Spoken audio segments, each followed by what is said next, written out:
오늘 우리에게 주신 하나님의 말씀은 디모데후서 말씀입니다. 4장 7절에서부터 11절 말씀입니다. 설교 제목은 확신, 정말 중요한 순간은 그 후에 온다가 되겠습니다.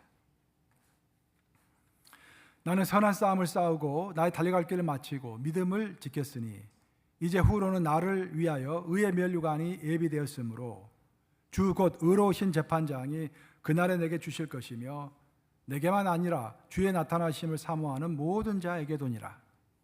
너는 어서 속히 내게로 오라. 10절과 11절 합독합니다. 시작. 데마는 이 세상을 사랑하여 나를 버리고 데살로니가로 갔고 그레스게는 갈라디아로 디도는 달마디아로 갔고 누가만 나와 함께 있느니라. 내가 올 때에 마가를 데리고 오라. 그가 나의 일에 유익하니라. 살아계신 하나님의 말씀입니다. 우리가 아는 미국 역대 대통령 중에서 재직 시절에는 인기가 없어가지고 재선에 실패했지만 대통령직에서 물러난 이후의 삶이 유별나게 빛나는 대통령이 두 사람이 있습니다. 첫째는 6대 대통령을 역임했던 존 퀸시 애담스라고, 이분 재직 때는 인기가 굉장히 없었어요. 그래서 미국에서 사실 재선하기는 그렇게 어렵지가 않죠. 자기가 이제 재직 시절에 인심을 많이 베풀면은 이제 재선하기에 그게 어렵지가 않습니다. 근데 그 애담스는 너무 인기가 없어가지고 이제 재선에서 실패했죠. 근데 재선 실패한 다음에 그는 곧바로 자기 고향으로 내려갔습니다. 그의 미들네임이 퀸시잖아요. 퀸시가 그의 고향이에요.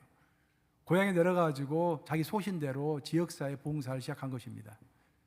지역사회 봉사를 하다가 이게 지역사회 봉사를 하려고 더 효과적으로 하려고 하니까 또 정치적인 힘이 좀 필요하구나라고 느끼고 놀랍게도 대통령을 했던 사람이 하원의원에 다시 출마합니다. 즉 하원의원을 17년을 역임했어요. 그러면서 자기의 고향 퀸시를 자기 몸처럼 아끼면서 돌보았고, 특별히 그 사람에게는 어떤 소신이 있었는데, 그래서 뭐냐면은 그 당시에는 굉장히 어려운 소신이었는데 노예제도 폐지였습니다. 노예제도는 반드시 폐지돼야 한다. 그 신념을 가지고 죽을 때까지 그 붙들고서 소신 가운데 살았던 그런 사람입니다. 그야말로 그의 인생을 돌아보면은 그가 대통령에 재직했을 때보다도 오늘 설교 제목처럼 그 이후, 그가 대통령에서 물러난 그 이후에 삶이 훨씬 더 좀 의미가 있었다라는 말에 참 딱 들어맞는 그런 케이스라고 하겠습니다. 또 다른 대통령은 이제 150년이 흐른 후에 미국의 또 다른 한 대통령이 나타났는데 참 특이한 대통령이죠. 그분도 39대 대통령, 잘 아시는 지미 카터 대통령입니다. 100세까지 살다가 돌아가셨는데 대통령 은퇴하고 나서 30년 넘게 살았어요. 그러면서 30년 넘게 사시면서 놀랍게도 해비태트를 통해서 전 세계에 있는 가난한 사람들을 위해서 수백 채의 집을 직접 지어주었습니다.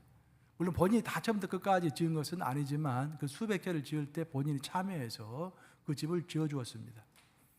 더 놀라운 것은 카터도 자기 소신이 있어가지고 하나님 안에서의 소신이 있어서 부정선거를 반드시 척결해야 한다라고 해서 전 세계 부정선거 척결 운동을 했었죠. 또 아울러서 국제 분쟁에도 항상 나서가지고 뭐 북한을 비롯해서 이란이라든지 이라크라든지 또 이집트라든지 그런데 항상 자기 사비를 들여가지고 날아가서 중재하고 그랬던 사람입니다. 또 아울러서 제가 기억에 가장 많이 남는 것은 카터 대통령과 기억에 많이 남는 것은 말라리아 퇴치 운동을 했죠. 그래서 말라리아 퇴치 운동을 하면서 우리 UMC 교단도 카터 대통령과 함께 일을 했습니다. 그래서 우리 UMC에서 말라리아 퇴치 운동을 하기 위해서 그 아프리카에 모기장을 보내려고 모기장을 수십만 개를 우리가 보냈어요. 우리 UMC에서 돈을 다 걷어가지고 카터 대통령과 함께. 그야말로 카터에게 있어서 정말로 인생의 중요한 시간은 대통령 재임 시절이 아니라 그 대통령에서 은퇴한 이후 그 이후 시간이 그에게는 굉장히 중요했던 것입니다. 여러분 생각해 보세요. 아담스 대통령과 카터 대통령의 어떤 공통된 점이 뭐라고 생각하십니까? 물론 여러 가지를 이야기할 수 있겠지만 가장 근본적인 공통된 점은 뭐냐면은 이 두 분 모두 직분을 붙잡고 산 사람이 아니라 사명을 붙잡고 살았던 사람이다라는 것입니다. 두 사람의 사명은 하나님께 영광을 돌리기 위하여 미국과 세계를 바로 세우는 것이었습니다. 그래서 비록 재선에 실패해서 대통령이라는 직분은 잃어버렸죠. 하지만 그 사명은 살아있었기 때문에 오히려 대통령 자리에서 물러난 이후의 삶이 훨씬 더 빛났던 것입니다. 낭망할 필요가 없죠. 왜냐하면 사명이 있기 때문에 죽는 그날까지 낭망할 필요 없이 내가 직분을 잃어버렸다고 할지라도 자기의 사명을 살았으니까 열심히 이 세상을 섬기다가 하나님 앞으로 간 것입니다. 여러분, 이런 삶이 어떻게 해서 가능하겠습니까? 이런 삶은 삶의 방식에 대한 나름대로의 확신이 있을 때만 이러한 삶을 살 수가 있는 것입니다. 확신이 없으면 우리가 항상 흔들리지만 확신이 있으면 직분과 내가 갖고 있는 타이틀의 그 관여 없이 내가 그 사명이 있는 그 어떤 상황 가운데서도 내 확신 가운데서 살아가는 것입니다. 우리가 확신이 있을 때 바로 우리는 얼마든지 다른 사람과는 다른 인생을 살아갈 수가 있을 줄로 믿습니다. 제가 어렸을 때 보면은 섬이라든지 산골짜기 마을을 가면은요, 그 당시만 하더라도 전기불이 들어오지 않는 곳들이 꽤 있었어요. 보면은 가서 보면은 좀 가난한 집에서는 호롱불을 켜고 있고요, 좀 그래도 살만한 집에서는 랜턴을 켜고 있었습니다. 랜턴을. 저는 어린 심령에 랜턴을 볼 때마다 굉장히 신기했어요. 왜냐하면 랜턴이 있으면 그 랜턴 유리 안에 천으로 만든 심지가 있는데 그 심지에 불을 붙이면은 그 심지가 타서 없어져야 하는데 계속 타고 있는 것입니다. 사실 저는 이제 호기심이 많아서 그걸 뚜렷하게 쳐다보고 왜 그럴까? 바로 그것 때문에 제가 한때 초등학교 다니면서 석유를 만드는 연구를 했어요. 그러니까 여러 가지 연구 기구를 사가지고, 과학기구를 사가지고 내가 석유를 만들어야겠다. 물로 석유를 만들어야겠다. 어린 심정에 이제 그런 일도 있었는데 그 심지를 보고 있으면 너무 신기한 거예요. 타지 않고 계속 불이 타오르고 있잖아요. 나중에 알게 된 사실인데 그 심지는 심지만 있는 것이 아니라 그 심지 밑에 기름이 있기 때문에, 그 심지는 기름에 닿아 있기 때문에 기름이 끊임없이 빨아 올려지면서 불이 끊이지 않고 타오르는 것입니다. 우리의 신앙도 마찬가지예요. 우리의 신앙은 우리의 랜턴 심지와도 같은 것입니다. 만약 우리의 영혼이 기름에 닿아 있지 않다고 한다면 우리는 금방 타다가 없어져 버릴 것입니다. 짧은 시간만 타다가 없어져 버릴 것입니다. 그래서 흔히 영어로 말하면 번아웃이라고 하죠. 지쳐서 쓰러진다, 그런 말입니다. 하지만 우리의 몸과 영혼이 기름에 닿아 있으면 우리가 지치지 않고 계속해서 불을 피워 올릴 수 있다, 그런 말입니다. 그러면은 우리에게 계속 불을 피워 올릴 수 있도록 인도하는 그 기름은 무엇일까요? 그것이 바로 확신과 성령인 것입니다. 확신과 성령이 있으면은 그 어떤 상황 가운데서도 우리의 불이, 이 신앙의 불이 활활 타오르면서 죽는 그날까지도 우리 하나님 앞에서 모세처럼 죽는 그날에 눈이 새하지 아니하고 눈이 흐리지 아니하고 기력이 새하지 아니하였다, 그 말씀 하시잖아요. 또 에녹도 그 평안하게 살다가 하나님 앞에 갔지 않습니까? 그런 확신이 있고 우리에게 성령이 있다고 한다면은 우리가 모세와 같은, 에녹과도 같은 삶을 살 수 있을 줄로 믿습니다. 오늘 본문을 보시면은 사도 바울이 자기의 확신이 무엇인가를 아주 의미심장하게 설명하고 있습니다. 내가 오늘 본문은 디모데후서를 선택했는데, 디모데후서는 잘 아시다시피 사도 바울이 죽기 직전에 유언으로 쓴 편지입니다. 자기 인생을 돌아보면서 자기 인생을 스스로 평가하면서 무엇이 좋았고 무엇이 아쉬웠으며 내가 사랑하는 디모데에게 무엇을 남겨줄까라고 생각을 거듭하면서 하나님께 기도하면서 쓴 편지가 디모데후서인 것입니다. 디모데후서에 보면은 사도 바울이 어떤 소신 가운데서 살았는가, 어떤 확신 가운데서 살았는가가 잘 드러나고 있습니다. 오늘 본문인 디모데후서 4장 8절 한번 같이 읽어보겠습니다. 시작. 이제 후로는 나를 위하여 의의 면류관이 예비되었으므로 주 곧 의로우신 재판장이 그날에 내게 주실 것이며 내게만 아니라 주의 나타나심을 사모하는 모든 자에게 도니라. 자, 바울은 확신 가운데 있었습니다. 무슨 확신이 있었냐면은 자신의 삶은 사람들이 평가하는 것이 아니라 하나님이 평가한다라는 그런 확신이 있었던 것입니다. 우리는 사도 바울의 삶의 그 종적을 잘 압니다. 고린도전서, 고린도후서, 에베소서 같은 편 쭉 읽어보면은 그 얼마나 많은 핍박을 받았는지 잘 나타나 있습니다. 하지만 사도 바울은 자기의 마음의 동기와 자기의 열정을 하나님께서 아신다고 생각하셨기 때문에 자기의 마음의 동기를 아시는 하나님께서 의의 면류관을 반드시 예비하고 계실 것이다 라는 그런 확신 가운데 있었던 것입니다. 놀랍지 않습니까, 여러분? 이런 확신이 우리에게도 있어야 할 줄로 믿습니다. 우리에게도 하루하루 그냥 살아가는 것이 아니라 주님께서 나를 향한 면류관이 반드시 예비되어 있을 것이다 라는 그런 확신 가운데서 오늘날 가장 빠르게 성장하는 회사 중에 하나가 생명보험 회사입니다. 여러분 생명보험 많이 들고 계시죠? 생명보험 회사가 아주 빠르게 성장하고 있어요, 보면은. 그런데 생명보험 회사와 교회는 굉장히 유사합니다. 왜냐하면 생명보험 회사하고 교회는 모두 생명과 관련된 일을 하고 있는 거예요. 단 차이가 있다고 한다면 생명보험 회사는 사람이 죽으면 그 이상은 책임져 줄 수가 없습니다. 죽을 때까지만 책임져 주는 거예요. 반면 교회는 죽을 때까지뿐만 아니라 죽음 이후의 세계까지 안내하고 죽음 이후의 세계까지 보장해 주는 것입니다. 무엇으로? 복음으로 보장해 주는 것입니다. 그 상품은 교회가 훨씬 더 좋아요. 생명보험 회사보다. 근데 생명보험 회사는 나날이 늘어나고 있고 교회는 계속해서 쇠퇴해가는 경우가 많은 것입니다. 왜 그럴까? 사실 생명보험 회사가 파는 상품은 라이프 인슈런스가 아니라 데스 인슈런스, 죽음까지만 보장하는 거예요. 그렇죠? 우리 교회가 보장하는 상품은 이터널 라이프 인슈런스, 그냥 라이프 인슈런스가 아니라 이터널 라이프 인슈런스, 영생까지 책임지는 그런 보험인 거예요. 근데 왜 이런 좋은 상품을 가지고 있음에도 불구하고 생명보험회사는 나날이 발전하는데 교회는 어려움에 처하는 것일까?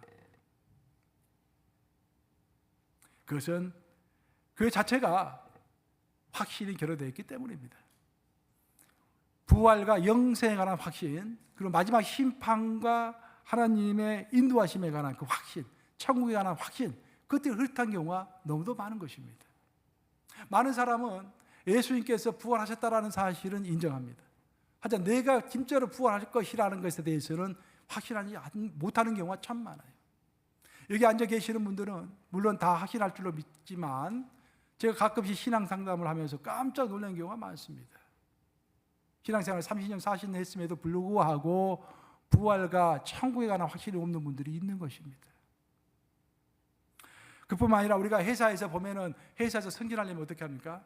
회사에서 승진하려고 하면은 내가 지난 5년 동안, 10년 동안 이 회사에서 무슨 일을 했는지 다 적습니다.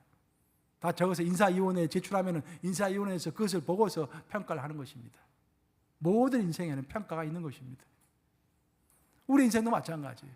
하나님 앞에서 마지막 심판이 반드시 있죠. 세상에서 심판은 잘 생각하면서 왜 하나님 앞에서 심판은 우리가 생각하지 못하는 것일까? 그런 것에 대한 확신이 결여되어 있기 때문에 우리가 생명보험보다도 더 값어치 없는 것처럼 가끔씩 느껴질 수도 있다는 것입니다. 사랑하는 여러분, 확신이라는 기름이 없으면 믿음의 심지는 곧 타버립니다. 믿음의 심지가 계속해서 불을 붙이고 있어야 할 터인데 확신이 없으면 계속 타기가 어려운 것입니다. 우리의 봉사도 마찬가지예요. 여러분들 주를 위해서 열심히 봉사하시죠. 지금 이것저것도 하고 교회 와서 청소도 하고 지금 어제도 보니까 막 중고등부도 좀 나와서 청소하고 막 수도관 고치고 뭐 그러는데 봉사할 때 주의 마음으로 어떤 확신이 없으면 금방 시험 맞습니다. 우리가 일주일 한 달은 봉사할 수 있지만 1년, 2년, 3년 하면서 시험 받기 딱 좋습니다. 그때 봉사하면서도 하지만 우리가 어떤 확신 가운데서 하나님이 다 내 봉사를 알고 계시고 주님께서 평가하신다라는 것을 그 믿고서 우리가 봉사를 하면은 그만큼 우리가 지치지 않을 수가 있는 것입니다. 그래서 히브리서 저자가 그런 좋은 말을 해주셨잖아요. 히브리서 6장 10절 한번 같이 읽어보겠습니다. 시작. 하나님은 불의하지 아니하사 너희 행위와 그의 이름을 위하여 나타낸 사랑으로 이미 성도를 섬긴 것과 이제도 섬기고 있는 것을 잊어버리지 아니하시느니라. 너무도 잘 알려진 구절이지만 항상 읽을수록 힘이 돼요. 자, 여러분들이 이미 성도를 섬긴 것, 이미 과거에 여러분들 열심히 하셨어요. 그 이제도 현재도 지금 열심히 섬기고 있습니다. 누가 뭐라 하더라도 열심히 섬기고 있어요. 그것을 누가 잊어버리지 않는다? 하나님이 잊어버리지 않고 다 기억하고 계시다라는 거예요. 그래서 사람들이 오해를 하든지 사람들이 뭐라 하든지 관여할 필요가 없는 것입니다. 내 사명감 가지고 내 확신 가지고 봉사해 나가는 것입니다. 우리 하나님이 아시기 때문인 것입니다. 그런 확신이 없으면은 심지에 불이 계속 붙어있기가 어렵다라는 것입니다. 우리에게 확신이 주어졌을 때 우리는 그 확신의 에너지와 열정을 가지고 사역을 해나갑니다. 그렇죠? 봉사도 하고 뭐 여러 가지 일도 해나가는 거예요. 그렇지만 그 확신을 가지고 있음에도 불구하고 우리가 그 확신이 오해가 될 때가 있고, 다른 사람이 우리를 오해할 때도 있고, 우리에게 도전을 줄 때도 있고, 우리를 힘들게 할 때도 있어요. 환경이 힘들게 할 수도 있고, 사람이 힘들게 할 수도 있고, 여러 가지 도전 가운데 있을 수밖에 없다, 그런 말입니다. 또 사탄도 가만히 있지 아니하고. 바로 그래서 우리에게 확신이 필요하지만 그 확신을 끝까지 가지고 가기 위해서는 하나님의 도움이 필요한 것입니다. 우리 함께 오늘 본문 베드로전서 4장 11절 한번 같이 읽어보겠습니다. 시작. 만일 누가 말하려면은 하나님의 말씀을 하는 것 같이 하고, 누가 봉사하려면 하나님이 공급하시는 힘으로 하는 것 같이 하라. 와, 우리가 교회와 세상에서 봉사를 합니다. 근데 내 힘으로만 하려고 하면은 아무리 내가 확신 가운데 있다고 할지라도 심지가 타버리는 것처럼 내가 타버릴 수 있다는. 그래서 내가 확신 가운데서 열심히 노력하지만 거의 플러스 알파가 필요한데, 그것이 바로 하나님이 공급하신 힘이라고 하는 것입니다.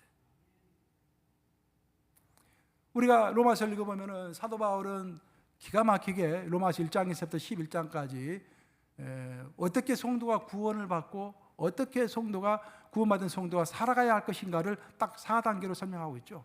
기가 막혀요. 보면은 참 로마서는 진짜 좋은 책인 것 같아요. 우리가 이제 정확하게 수학 공식처럼 딱딱 우리에게 가르쳐 주니까. 사도 바울은 첫째 이야기할 때 우리는 하나님 앞에서, 하나님은 우리를 선택하셨을 때 제일 먼저 하시는 것이 우리를 발가벗긴다고 하셨습니다. 우리의 죄를 다 드러낸다고 하셨어요. 눈물 콧물 다 흘리면서 회개하게 하신다 하셨습니다. 그 죄가, 우리가 가리고 있었던 죄가 다 벗겨지는 거예요. 그래서 발가벗긴 상태에서 2단계로 주님께서 우리에게 의의 속옷을 입혀주신다고 하였습니다. 그리스도의 보혈로 우리를 덮어주시사, 그리스도의 보혈이 우리에게 우리의 죄를 감춰주시사 우리가 의의 옷을 입게 되는 것입니다. 근데 그것은 속옷이에요. 하나님은 놀랍게도 성경 로마서에 따르면은 하나의 옷을 더 입혀주시는데 그것이 겉옷인데, 그것이 바로 성령의 겉옷을 우리에게 입혀주신다라고 되어 있습니다. 그래서 다시 정리를 하면은 우리를 발가벗기신 다음에 의의 속옷을 입혀주시고 성령의 겉옷을 입혀주신 다음에야 우리를 세상에 산 제물로 내보내신다, 그렇게 되어 있어요. 로마서 12장 1절에 보시면은 너희 몸을 하나님이 기뻐하시는 거룩한 산 제물로 드리라. 이는 하나님이 기뻐하시는 영적 예배니라 라고 되어 있잖아요. 근데 우리가 12장까지 오기 위해서는 1장부터 11장이 있지 않습니까? 1장부터 11장까지 벗기시고 의의 속옷을 입히시고 성령의 겉옷을 입히신 다음에야 세상에 산 제물로 우리를 내보내시는 거예요. 그럼 왜 그럴까? 왜 의의 옷만 입으면 됐지 성령의 겉옷까지 입혀주시는 것일까? 사도 바울은 쭉 설명을 하죠. 제물을 가지고 설명이 됩니다. 왜냐하면 제물은 하나님 앞에 드려질, 구약 성경을 읽어보면 하나님 앞에 드려지는 제물은 가장 기본적으로 죽을 때 소리를 내지 않습니다. 양도 그렇고 비둘기도 그렇죠. 여러분 혹시 오리가 죽는 거 한번 보셨어요? 닭 죽는 거 보셨습니까? 저는 어렸을 때 이제 닭을 집안에서 이제 뭐 잔칫날이 되고 그러면 닭을 시골에서 막 실제 잡잖아요. 이렇게 목을 삐뚤어서 자꾸만 그러잖아요. 닭이 난리를 피우죠. 막 날개짓을 하고 깨깨거리고 막 도망하고, 오리는 더 심하고요, 소리가 막. 근데 비둘기 죽을 때 보셨어요, 여러분들? 비둘기 소리를 내지 않습니다. 양도 소리를 내지 않아요. 제물의 특징입니다. 이렇게 내 힘으로 하러 가면은 아무리 열심을 내서 일을 하더라도 소리가 나게 돼 있어요. 열심히 하다가도 한 달 열심히 하고 1년 열심히 하다가도 그 다음 가면은 내가 이렇게 열심히 일하는데, 내가 이렇게 희생하고 있는데 왜 알아주지 않아? 라고 하면서 소리를 내게 돼 있다, 그런 말입니다. 그래서 거룩한 산 제물로 우리를 드리시기 위해서 성령의 겉옷을 입혀주심으로 성령에 의지해서 하나님 앞에서만 하나님께서 날 평가하신다라는 그런 생각을 하게 만드심으로 온전한 산 제물이 되도록 하기 위해서 성령의 겉옷이 꼭 필요하다라고 로마서는 설명하고 있죠. 성령의 사람이 되면 우리가 달라집니다. 성령의 사람이 된다라는 것은 자신의 힘이 아니라 하늘이 공급하는 힘으로 살아가는 사람이 된다라는 그런 의미죠. 자신이 확신하는 것. 우리 모두 확신 가운데 살아갑니다. 근데 내가 확신하고 있는 것을 혼자 힘만으로 지켜가기는 쉽지가 않습니다, 여러분. 그래서 내가 확신하고 있는 것을 끝까지 죽을 때까지 유지하면서 하나님 앞에서 살아가기 위하여 성령의 권능이 우리에게는 필수적으로 필요한 것입니다. 그래서 우리가 신앙의 심지가 타지 않고 계속해서 불타오르기 위해서는 확신과 성령이라는 양 두 개의 무기가 우리에게 필요할 줄로 믿습니다. 제가 한국에서 직장 생활할 때 그때 이제 관철동에 있는 삼립빌딩에서 근무를 했는데 종강역에서 내려요. 종강역에서 내려가지고 이제 걸어가는데 종강역에 언제부턴가 큰 건물이 하나 세워지더라고요. 공사역 기존에 있던 그 큰 빌딩을 다 무너뜨리고 더 큰 빌딩을 짓는 거예요. 거기다가. 근데 내가 이제 유심히 살펴봤어요. 근데 놀랍게도 1년, 2년이 넘었음에도 불구하고 이게 계속 그대로 있는 거예요. 공사 진척이 별로 없이. 저는 속으로 생각하기를 이 건설회사가 부도가 났구나라고 생각을 했어요. 근데 며칠 안 돼가지고 중앙일보에 크게 일면 기사로 나왔더라고요. 그 현장 소장이 인터뷰한 내용이 나왔어요. 그래서 읽어봤더니 깜짝 놀랐습니다. 그 공사를 책임지고 시공하고 있는 사람이 제일교포 건축가였어요. 그 당시에 꽤 이름 있는 사람이었다고 그래요. 근데 그 사람이 나와서 이제 인터뷰를 하는데 그런 말을 하는 거예요. 튼튼한 건물을 짓는 것이 어떤 것인가를 제가 보여주고 싶습니다. 이 한국에서 이제 튼튼한 건물을 짓는다라는 것이 어떤 것인가를 좀 보여주고 싶습니다. 이제 그런 이야기를 하는 거예요. 그 당시 삼풍백화점 사건도 있고 막 그렇기 때문에 그런 이야기가 더 나왔겠죠. 그래서 튼튼한 건물을 짓는다라는 것에 대해서 이야기를 하면서 그분이 일본에 있는 동경 제국 호텔 이야기를 하더라고요. 이 호텔, 일본에 있는 동경 제국 호텔은요, 미국 건축가인 프랭크 로이드 라이트라는 사람이 그것을 이제 완공했다고 합니다. 근데 그 라이트라는 사람이 이제 동경 제국 호텔을 설계도 하고 이제 시공도 하면서 열심히 이제 그걸 만들었는데, 아니 공사는 분명히 시작했는데 기초 공사를 쌓는데 2년 이상이 걸렸어요. 기초 공사를 보통 3개월이면 마치는데 2년 이상 이렇게 끄니까 사람들이 전부 말이 많았습니다. 이 공사는 실패한 공사다. 돈이 너무 많이 든다 이 말. 비효율적이다 그런 말이죠. 아니 그 사람은 소신을 가지고 끝까지 밀어붙였습니다. 그리고 2년 기초 공사를 끝내고 본 공사를 2년 하고 4년 만에 1923년에 완공이 됐어요. 하지만 그 동경 제국 호텔이 완공된 다음에도 말이 많았다고 합니다. 이건 정말로 비효율의 극치이다. 너무 많은 시간이 들었고 너무 많은 돈이 들었다. 비판이 많았대요. 그런데 그로부터 52년이 흐른 후에 뭐가 있었습니까? 일본 동경에 대지진이 일어났죠. 대지진. 일본 동경에 있는 큰 건물들이 다 무너졌습니다. 그 대지진 때 큰 지진이었죠. 근데 놀랍게도 시내 딱 한복판에 있는 동경 제국 호텔만 끄떡없이 그 안에 있는 것이 하나도 무너짐이 없이 그대로 서 있었다라는 거예요. 그 사람들이 그때부터 로이드라는 이름은 일본의 신화와도 같은 인물이 되었다. 신화와도 같은 이름이 되었다라고 이제 그 인터뷰 기사 쭉 써놨더라고요. 제가 이 설교 준비하면서 어제도 한번 찾아봤죠. 제가 그 로이드라는 사람에 대해서 라이트라는 사람에 대해서 찾아봤더니 한국의 유명한 건축가가 그 라이트에 대해서 이렇게 칭송한 내용이 쭉 나오더라고요. 여러분, 이 라이트라는 사람은 건물이 지어질 당시에는 오해를 받았고 격하가 되었습니다. 하지만 먼 훗날 그의 진가는 자신의 입으로 설명할 필요가 없이 증명이 되었죠. 그는 주위의 평가에 휩쓸리지 않았습니다. 건축의 기본에 충실했을 뿐입니다. 그는 자신의 길을 묵묵히 갔습니다. 그래서 결국 지진이라고 하는 마지막 심판의 순간이 임했을 때 자신의 명예를 살리고 자신의 명예를 살릴 뿐만 아니라 주변의 많은 사람들의 생명을 살렸죠. 이건 얼마나 좋은 그 애화입니까? 사도 바울은 로마 감옥에서 죽기 직전에 자신의 삶을 결산하면서 이렇게 고백하고 있습니다. 오늘 본문 내용인데 디모데후서 4장 7절 한번 같이 읽어보겠습니다. 시작. 나는 선한 싸움을 싸우고 나의 달려갈 길을 마치고 믿음을 지켰으니. 자, 나의 달려갈 길을 다 마치고 코끝에 호흡이 끊어지는 그 죽음의 순간을 이야기하죠. 내 코끝에 호흡이 끊어져서 내가 죽는 그 순간까지 나는 믿음을 지켰다라고 고백하고 있습니다.